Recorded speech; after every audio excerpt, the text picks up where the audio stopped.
नागपुरात प्रतिबंधित सुगंधित तंबाखूच्या साठ्यावर अन्न व औषध प्रशासन आणि गुन्हे शाखेची संयुक्त धडक कारवाई करण्यात आली आहे। हुडकेश्वर परिसरातील एका घरातून राज्यात बंदी असलेला सुगंधित तंबाखूचा साठा जप्त करण्यात आला असून या प्रकरणामुळे पुन्हा एकदा अवैध तंबाखू व्यावसायिकाचे जाळे चर्चेत आले आहे। नागपूरच्या हुडकेश्वर पोलीस ठाणे हद्दीतील इंगोली नगर परिसरात अन्न व औषध प्रशासन आणि नागपूर गुन्हे शाखेने संयुक्त कारवाई करत प्रतिबंधित सुगंधित तंबाखूचा साठा जप्त केलाय। अन्न सुरक्षा अधिकारी शीतल देशपांडे यांना गुन्हे शाखेकडून मिळालेल्या माहितीनुसार ही कारवाई करण्यात आली आहे।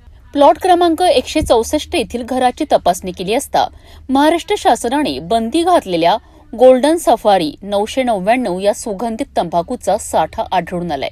घटनास्थळी जतीन जयप्रकाश शाहू हा युवक उपस्थित होता। अन्न सुरक्षा कायदा 2006 आणि राज्य सरकारच्या अधिसूचनेनुसार प्रतिबंधित अन्न पदार्थांच्या साठवणुकीवर कारवाई करण्यात आली असून पुढील तपास सुरू आहे। राज्यात गुटखा, पान मसाला आणि सुगंधित तंबाखूवर बंदी असतानाही अवैध साठेबाजी सुरू असल्याचे या कारवाईतून पुन्हा समोर आले आहे। या प्रकरणात आणखी कोणाचे धागेदोरे समोर येतात का याकडे सर्वांचे लक्ष लागले आहे।